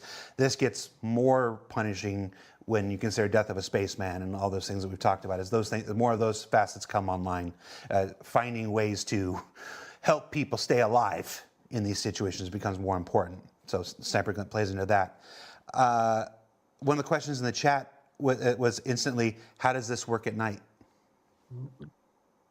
There is. Oh, Nick, do you want to jump on this one? Or no, go for it, mate. Go for it. Okay, so the regardless of lighting conditions, the glint is there, and that is because of this, how powerful these weapons are and how these things are needed to be in to essentially say, hey, you know, there is this incredibly powerful weapon aiming on you.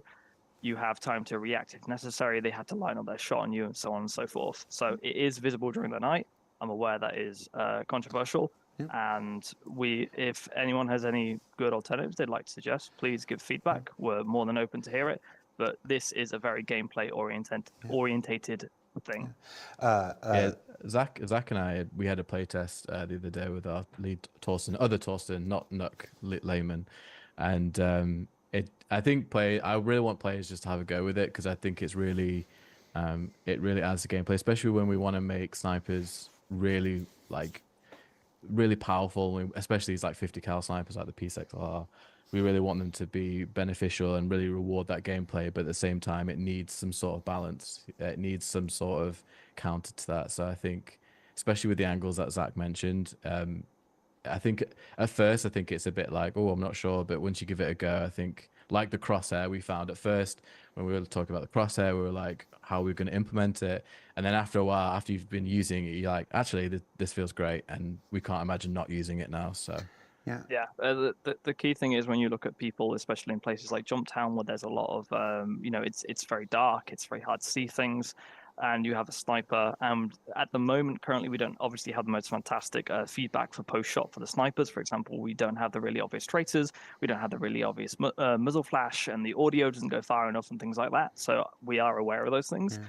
But it's very hard to see the sniper at Jumptown, and it just leads to this kind of degenerate play style where it's like someone is not engaging with Jumptown, right? They're there to just sit and be a sniper. They're not necessarily they're not contesting Jumptown. They're not doing it for their team. And there's a couple of examples of this, and it's healthy for the game. Yeah. Interesting. Okay. So. Interesting. So, if I just paraphrase then what we've just heard, or what I think we've just heard, which is there is a problem with snipers' time to kill. Okay, you've got stuff like the P6LR that is a 50 cal sniper that, and Napo and the others in chat who have been military will know, even in an abstract way, like myself, if you hit someone with a 50 cal round. Right, strawberry jam, just like that. 50 cal rounds do not muck about. There are armored vehicles that fire smaller rounds than a 50 cal. Just so we're aware, they are not small. So yeah, 50 cal is huge, basically. So that's the problem. Time to kill. Secondly, a lot of the feedback that you get from the sniper is after you shoot, right? So if you've got a fast time to kill and the sniper gets a round off, there's no warning until after you've shot. And if you've got a good sniper, there's just no warning because you're going to get killed.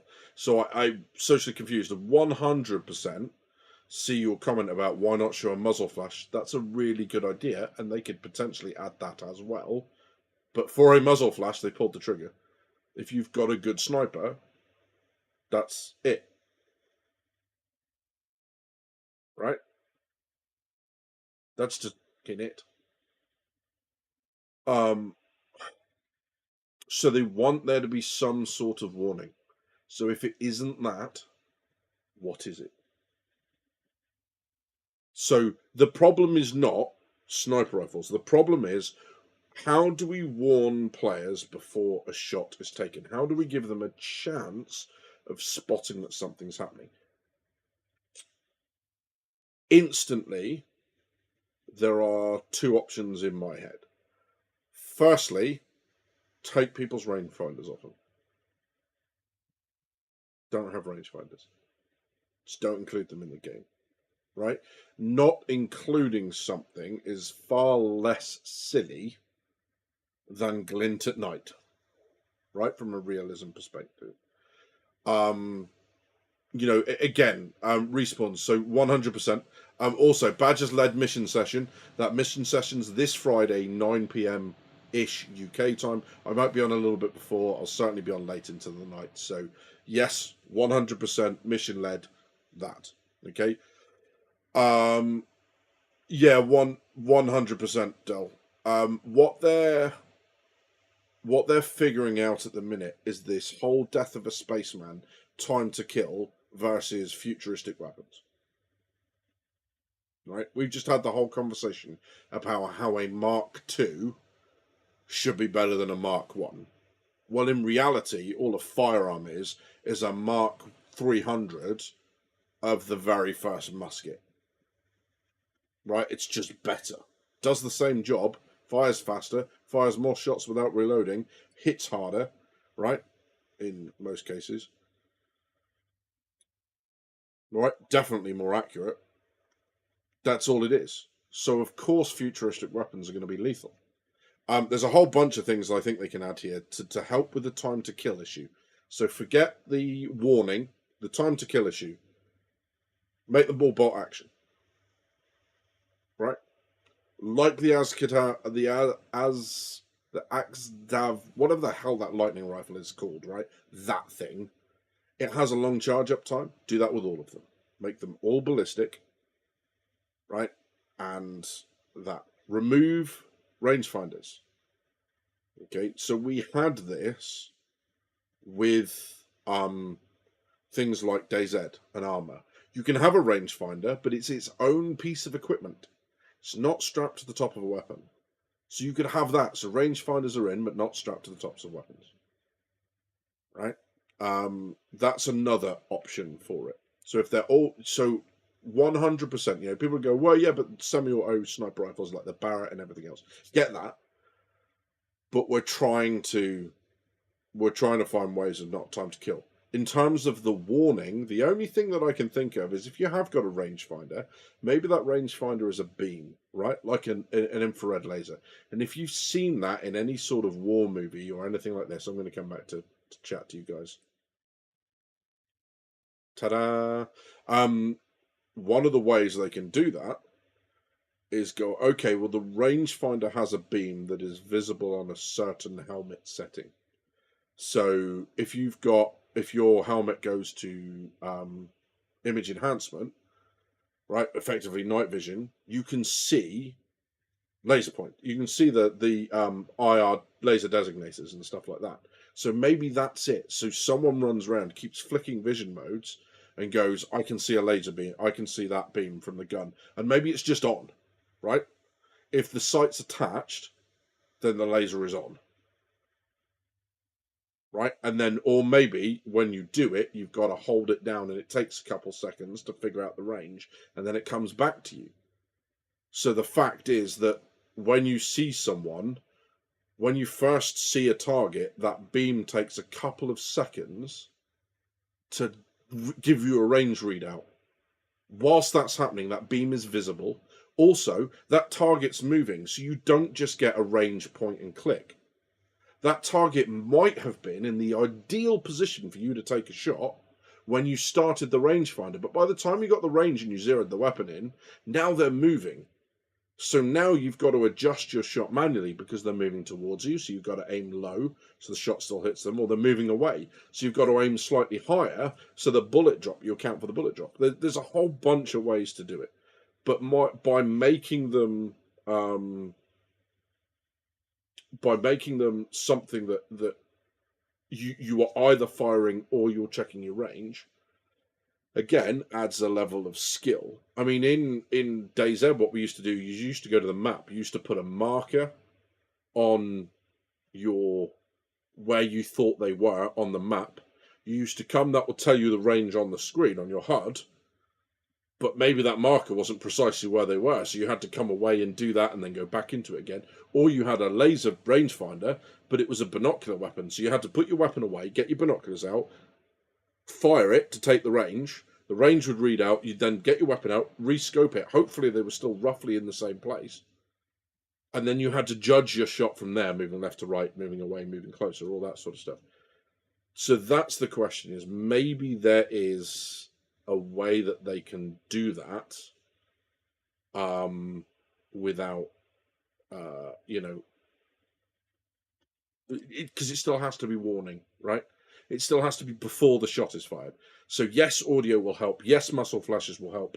Yes, tracer will help. They basically said all of those things as well.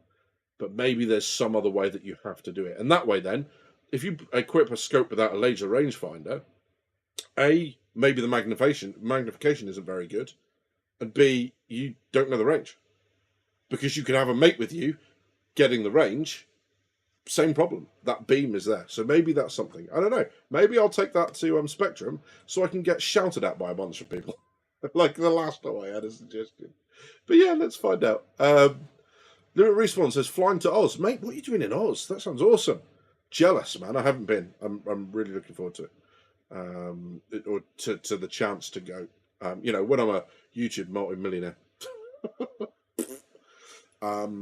CIG want to make snipers a thing. Kind of dumb to be giving up a glint at night or in the shadows. Agreed, 100%. It removes that intelligence of... It feels like what they might do is glint might be temporary, right? Is this what I'm hoping? Is glint is temporary when they bring into other things. So maybe if you've got the sun at your back, right? So there's no glint because the sun's coming over your head. That's fine. But that's also useful to us because we know that snipers are very not likely to be away from the sun. They're going to be up towards the sun, right? They're going to be sunward, not other way, because they're going to avoid glint. Also, areas of shadow are going to be higher risk than areas that aren't shadowed. So maybe these are all things that we could go into later on. I'm hoping they will change it and you know, add all these things. But right now, it seems like for some reason they want to change it right now. I don't know what the driving force is for needing to change it so instantly. That bit escapes me. Can anyone figure out what it is? Why are they so Atscav, thank you, Retna. Thank you. I was really struggling with that. Mark II equals cash grab, says limited. Slow the projectile speed and add glow. All these options, the problem is, again, they're post-firing. Just remove your scope and use iron sights. Mosin style. Yeah, potentially. Last time I checked, people emit thermal IR energy. Anyone with a decent thermal system in their helmet, especially in a cold environment, will see a sniper lying in a field of snow unless it's on a moon or in a low grav environment and everything's just fucking cold. I mean, sure, you'll still be warmer than the surroundings, right? But with the layers of thermal insulation, it won't be. I don't know. I've never used thermals in space before, so I can't really talk from any level of experience. But I would imagine the level of thermal kind of cladding you'd need to stop the person inside from freezing to death would also prevent them from being seen on scopes and stuff. The sniper is prepped very well ahead of time. Yep, 100%. Sakaragord says, I thought scanning for defense or offense was the way to find snipers and snakes.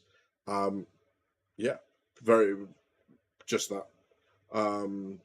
Yeah, that was my thought too right now, but range is the issue. Yeah, potentially. It's correct. The scope has a hood around it, so it's forward directional. Glint is related to the amount of lifespan back. Yeah, 100%. Glint is it reflecting. Now, this isn't the first game to have done this. If anyone remembers, what was it called?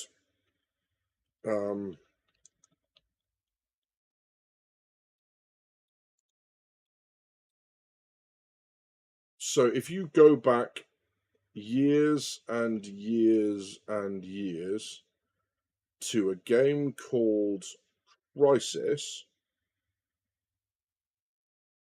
there used to be sniper glint in that game. So Crisis 100% had sniper glint. I've just seen something here say Crisis. I'm pretty sure it was Crisis. Is it Crisis I'm thinking of? Someone help me out.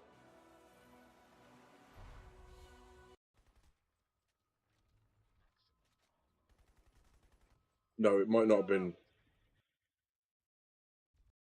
What was the... It was the CryEngine game. And it was the one where there were all the nasty animals on the island. Oh God. Now I've asked myself, haven't I?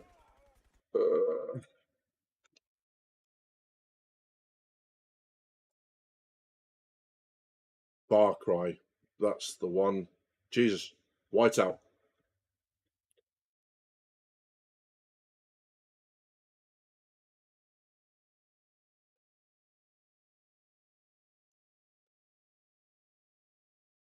Far Cry. Thanks, Notorious. Exactly that. I'm trying to see if in the very first Far Cry, are there any...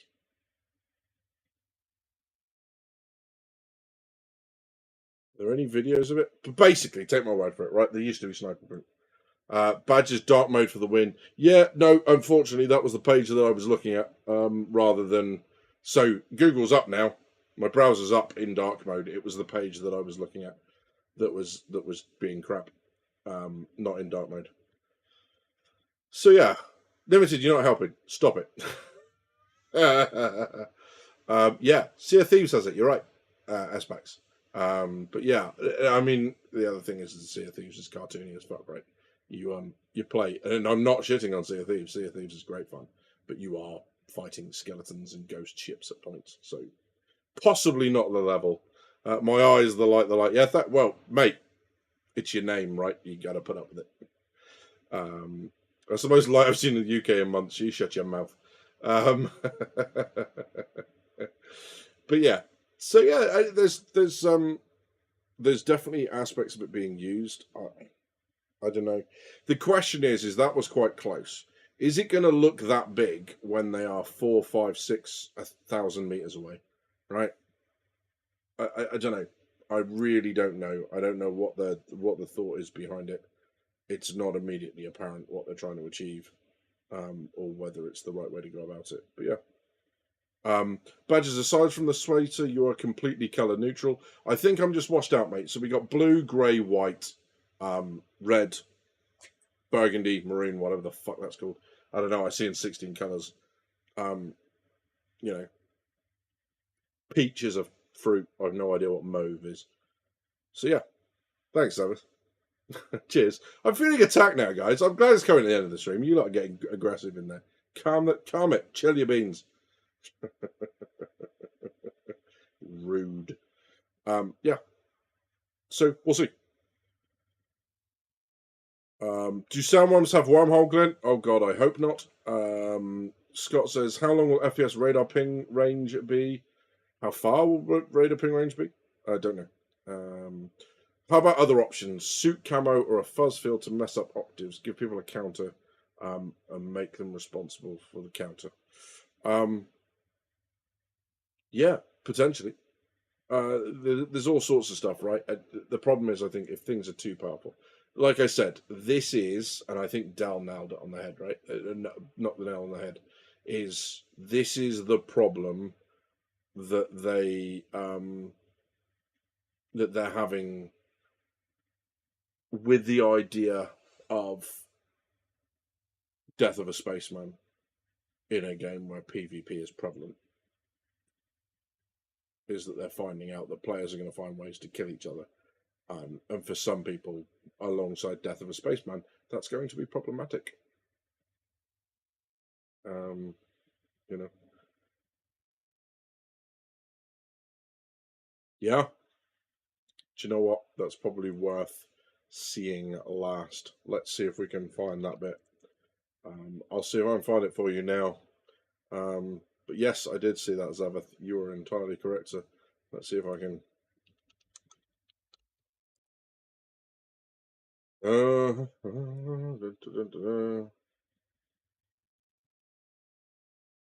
let's have a look.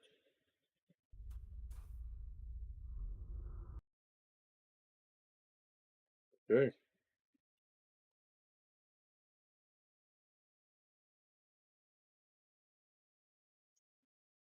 Did everyone see this? This is a nice way to end it.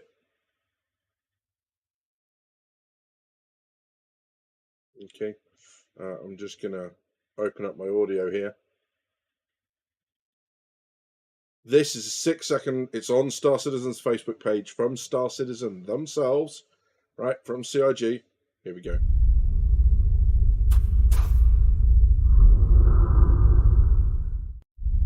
I don't know if you saw that, right at the end there. There's a light, literally above this corner of the screen, just up here. It looks like a reflection of an eye. In this corner over here, there's one of those little kind of scarab things. But yeah, the flare is catching something. So yeah, and that growl makes it sound like he just wants a hug, right?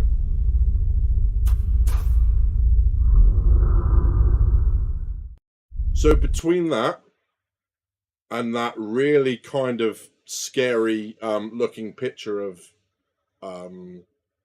yeah, that glint looks realistic 100%. It's probably because it's a cutscene style video, it's a rendered video, not a gameplay thing. Yeah, so that looks kind of scary. Feral Pico says peace respawns, very possibly 100%. Right, I am going to close the poll. This is where we've landed. So, out of 52 votes, medical gameplay improvements is coming first, Polaris Deep Dive, and then capital ships in game. Sounds decent, right? Let's do that. Okay.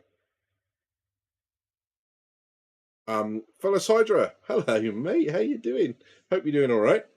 Hope you're keeping him in check and he's behaving himself. If not, let us know. We'll sort him out.